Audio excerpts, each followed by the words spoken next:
Sergio Márquez, en los 80s en México tengo entendido que fue muy popular la música andina sudamericana de Kenny Zampoña. ¿Fue realmente así? Sí, claro que sí. Absolutamente, fui parte de ese movimiento. Lo fueron otros, por ejemplo, Armando, no me acuerdo su apellido ahora, pero Armando, que era el bajista de Botellita de Jerez, Armando Vega Gil, fue bajista de Botellita de Jerez. Yo lo conocí tocando la guitarra en un cuarteto argentino, un cuarteto de música argentina. Tocaban zambas y bagualas y chacareras y milongas, toda la onda. Imitando a los chalchaleros y a grupos argentinos así. Todo lo que era la música folclórica sudamericana, vamos a decirle así, tuvo un momento importante, en parte alimentada por el hecho mismo, fue en los 70s, no tanto en los 80s como en los 70s, alimentada en buena parte por la gente que fue a México después del golpe de Estado en Chile y después del golpe de Estado en Argentina, ¿no? Yo me acuerdo haber recibido en México a Horacio Guaraní, por ejemplo, y un amigo mío fue guitarrista de Horacio Guaraní un tiempo. Había muchos músicos que venían como parte de los exilios, y había un interés porque la música folclórica latinoamericana se relacionaba con la lucha de los pueblos por su liberación, etcétera, etcétera. Y entonces, sí, yo tocaba la quena concretamente, yo tocaba el charango, yo tocaba el bombo legüero, tocaba el cuatro venezolano y tocó la guitarra. Pero sí, fue. ¿Y qué es lo que pasaba? Luego me lo explicaba un amigo que es músico y tenía una vergonzadamente, tenía que decirlo. Casi nadie hacía música folclórica mexicana, porque o aprendías violín o aprendías arpa.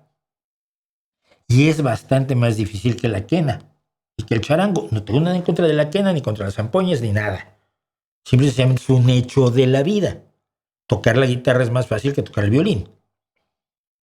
Y si querías tocar música mexicana, pues ¿qué vas a hacer? Sones jarochos. Necesitas tocar el violín y el arpa. Sones de guapango, tienes que tocar el violín. Música de tierra caliente, tienes que tocar el arpa grande. Es decir, la dificultad para un aficionado a la música que le presentaba la música mexicana era tal que pues, era más fácil hacer chacareras y vidalitas y guaguancos y ¿cómo se llama? Y carnavalitos. Yo creo que el carnavalito mahuaqueño es una de las canciones más de las que más saturado estoy en la vida, junto con Clavelitos, porque yo también fui de estudiantina. Y entre Clavelitos y el carnavalito mahuaqueño yo pasé años de mi vida. Así que sí, fue realmente así.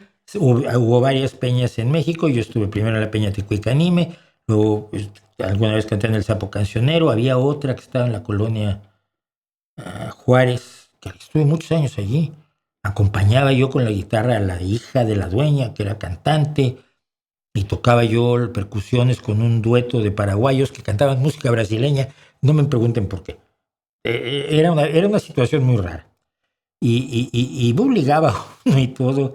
Yo me pasé años allí. Y había otra peña donde, había peñas, luego iba uno a inauguraciones de peñas en Monterrey, en Guadalajara y así. Fue un movimiento interesante el movimiento del canto nuevo también, evidentemente lo que se deriva del folclore, un canto nuevo que era con un contenido social muy grande, pero a veces, por desgracia, con gente que, pues, como tenía el contenido social, ya no le importaba tocar la guitarra y cantar bien, ¿no?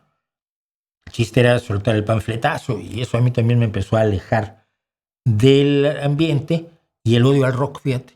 El odio al rock de ciertos grupos del mundo del folclore o del neofolclore, como decía mi amigo, un amigo mío que no me acuerdo su nombre ahora, yo me acordaré, que escribió la música disca folclórica.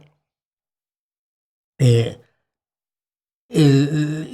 odio del neofolclore al rock a mí me pareció demasiada pose, ¿no? Como somos anti-yanquis, no queremos el rock.